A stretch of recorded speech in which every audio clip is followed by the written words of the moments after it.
Hey everyone, I'm Jenna. Before we jump into my story, make sure to hit the like button and subscribe for more updates. Okay, let's dive in.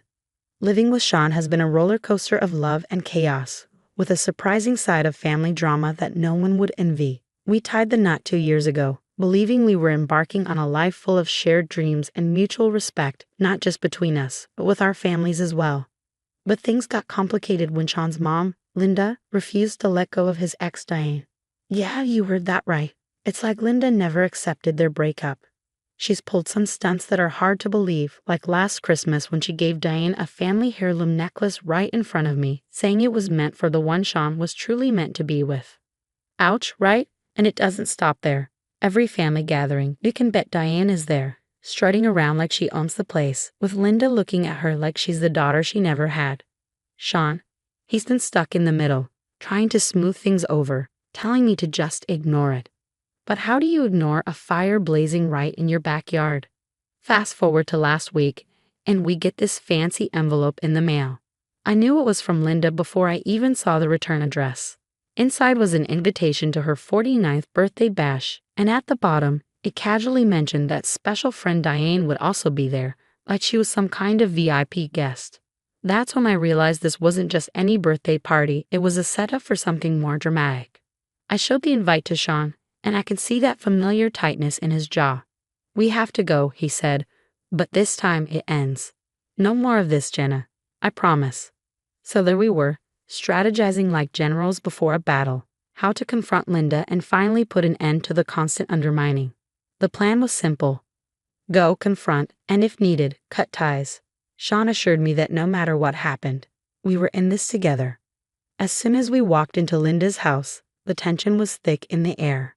The living room was decked out in lavish decor, a stark contrast to the storm brewing inside me. Diane was already there, mingling and laughing a little too loudly, a glass of champagne in hand. Happy you could make it, Sean, she said, fluttering her eyelashes as we approached. Sean just nodded, his grip tightening on my hand, while I managed a tight-lipped smile, saving my energy for the real showdown. It was clear that this wasn't just any birthday celebration. There was a sinister undercurrent to the festivities. And then it happened. Linda clinked her glass, calling for everyone's attention. Thank you, everyone, for joining my special day. And now I have a little surprise. Her eyes sparkled with mischief, making my stomach churn. She motioned Diane forward. Many of you remember the lovely Diane, Sean's first love. The murmurs grew as Diane stepped up beside Linda, beaming. Today we also commemorate what would have been their 5th anniversary of being together, Linda announced as she presented Diane with a small velvet box. Inside was the promise ring Sean had given Diane years ago. My heart sank as Diane held it up for everyone to see. Sean, do you remember this? Diane's voice was sugary sweet, her eyes locked on his. That was the last straw. Sean's face hardened as he stepped forward, his voice loud and clear, cutting through the chatter. This ends now. Linda, Diane, what you're doing is disrespectful and hurtful. Not just to Jenna, but to me as well. I won't stand for it any longer. You can't be serious, Sean. We're just reminiscing about the good old days, Linda said, trying to brush it off, but it only fueled his anger. No, Mom, it's manipulative and cruel. We came here today in good faith, and this is what we walk into. I'm done. Jenna and we're done with this. The room fell silent, everyone's eyes on us. Diane's smile faltered. We're leaving, Sean declared, turning to me. Our hands linked, we made our way to the door, the weight of 1,000 eyes on our backs.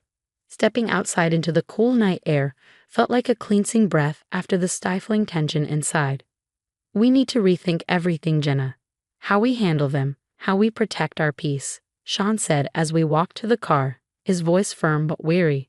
I squeezed his hand, feeling the resolve harden in both of us. Together, I assured him, knowing that whatever came next, our united front was the only way forward. The ride home was a blur of streetlights and silence, each of us lost in our thoughts about the night's chaos. As we finally pulled into our driveway, Sean broke the silence. We can't let this go on. It's not just about tonight, it's every gathering, every call. It's constant. You're right, it's like they feed off the drama. We need boundaries, real ones, not just talk.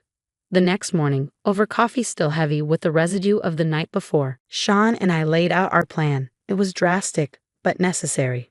Sean pulled out his phone, scrolling through the texts, proof of the relentless interference from Linda and Diane. Later, we received a call from Diane, her voice shaky, panic lacing her words. "Sean, you need to come quick. Your mom, she had a fall. It's bad." I watched Sean's expression shift from concern to skepticism. "We'll be right there," he replied, but as soon as he hung up, he turned to me. "Something doesn't feel right. Let's be prepared for anything." Sure enough, when we arrived at Linda's, we found her and Diane sitting on the porch, perfectly fine, a smug look on Linda's face. "Got you to come, didn't it? We need to talk, Sean. This whole thing is just silly, using fake emergencies to manipulate us. That's low, even for you, Mom. I ignored your last text pretending Diane was hospitalized, expecting me to rush over. It's over, Linda. We're not doing this anymore." "Sean, I'm your mother. You can't just cut me out. And Diane, she's been so helpful through all of this." "It's over, Linda. Listen to me. It's over." The ride home was quiet, but the decision was clear. We needed that restraining order. It wasn't just about creating distance anymore. It was about protecting our safety and mental health. We knew what we had to do. We called a lawyer friend, Mark, who specialized in such matters. "Hey Mark, we need advice on a restraining order. It's gotten out of hand with Sean's mom and his ex." Mark was quick to respond. "You've got enough gear for a case. Harassment, emotional distress. Let's meet tomorrow. Bring everything, texts, emails, any records of these stunts." Meeting with Mark was eye-opening. He laid out our options, detailing the steps for filing a restraining order. It felt like a heavy decision, but with each recounted event, the necessity became clearer. "Let's get this paperwork started. You two need peace to move forward," Mark advised as we provided him with all the evidence we had collected. That night, as we discussed our next steps, the idea of moving came up. "We should consider getting out of here. Start fresh somewhere new," I suggested, the weight of our recent troubles pressing down. Sean nodded, his mind racing with possibilities. "Yeah, somewhere far from all this drama. We could really use a clean slate." The following weeks were a whirlwind of real estate listings and late-night discussions about where to move. We wanted somewhere peaceful, a community that felt like a retreat from our current turmoil. "How about Asheville? It's beautiful, quiet, lots of nature. Could be the fresh start we're looking for," Sean proposed one evening, showing me pictures of misty mountains and vibrant fall colors. I smiled, imagining a life free from unwanted intrusions. "Asheville sounds perfect. Let's do it." The decision made, we started the process, contacting realtors, planning a visit to Asheville, and slowly detaching ourselves from the toxic orbit of Linda and Diane. It wasn't just about moving physically, but emotionally and mentally distancing ourselves, reinforcing our boundaries with concrete actions. As our plan solidified, so did our resolve.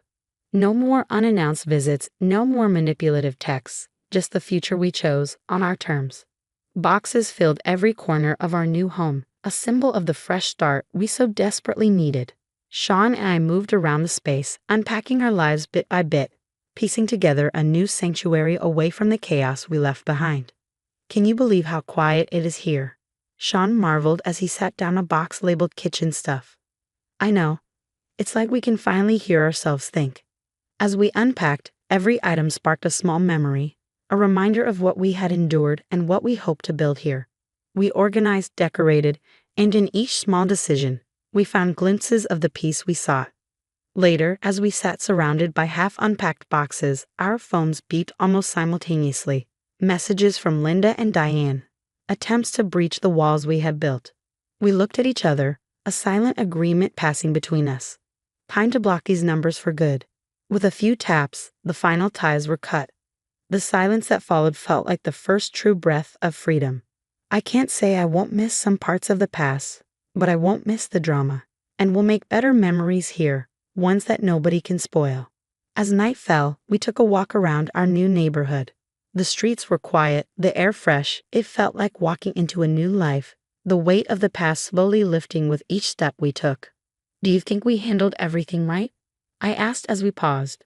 "We did what we had to do to protect our peace. That's all anyone can do.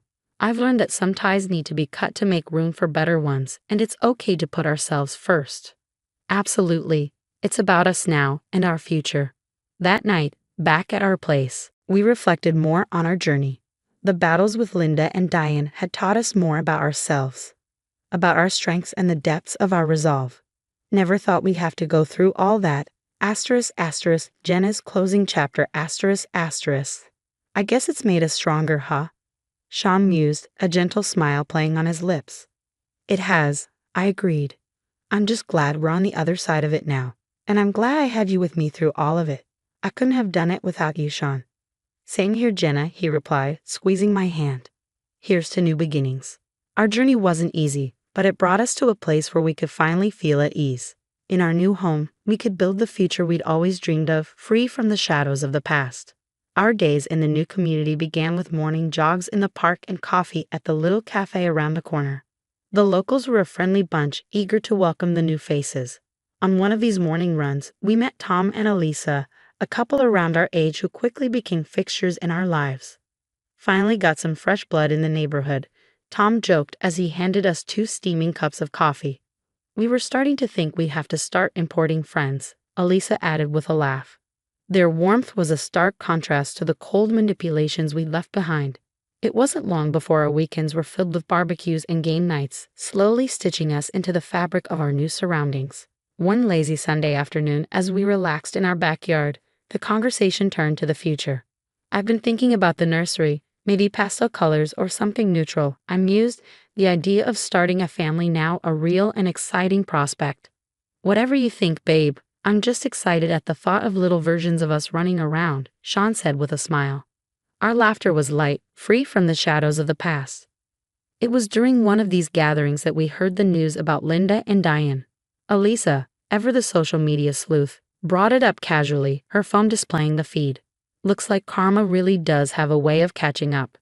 Did you see this about Diane? Curiosity piqued, I leaned over, reading the post detailing Diane's recent fallout with her job and social circle. Accusations of deceit and manipulation had left her isolated, a social pariah. She's moved away, and Linda isn't faring much better. She tried organizing another big event, and practically no one showed up. It's all over the local forums. I heard she's been selling off assets, some serious financial troubles. Tom chimed in. The news stirred a complex whirl of emotions within me, but I found myself feeling mostly relief that their toxicity was no longer our burden. It's sad in a way, but it's the result of their choices. Guess they're finally getting a taste of their own medicine. Yeah, and we're just here, enjoying our peace. No looking back now. As fall turned to winter, our home became a cozy haven. The holiday season was particularly magical, our first in the new house. Decorations lined the streets, and our home glowed with lights and festive cheer. We hosted our first Thanksgiving, our friends filling the home with laughter and stories, a stark contrast to the strange family gatherings of the past. During one quiet evening, as we sat wrapped in blankets watching the snowfall, Sean pulled me closer. I've been thinking about how far we've come. It's been a journey, huh? It has, but look at us now, happier than ever. We made the right decisions, Sean, for us, for our future. I know, he said, his voice filled with conviction. And every day, I'm grateful for it, for us. We stuck together through everything. That's what made the difference. That's what will always make the difference. Nodding, I felt the truth of his words deep in my bones. Our past trials seemed distant now, lessons that taught us the value of unity and the strength of our bond. I loved you, Sean, more than ever. And I love you, Jenna. Here's to us, to our future. Outside, the world was white and quiet, but inside, our home was warm with love and the promise of brighter days. Our journey had taught us the true value of peace, and as we looked ahead, we knew we were ready for whatever came our way, together. Sean and I made the choice to cut toxic ties and start fresh. Now we turn to you. What would you have done in our situation? Would you have tried to mend things despite the ongoing issues, or would you have taken the same path? It's a tough call, and everyone's circumstances are different. Share your thoughts and experiences in the comments below. If you enjoyed this story and want to see more, don't forget to like this video and subscribe to the channel. Your support helps us keep bringing you more stories like this. Thank you for watching, and we're excited to see what you think.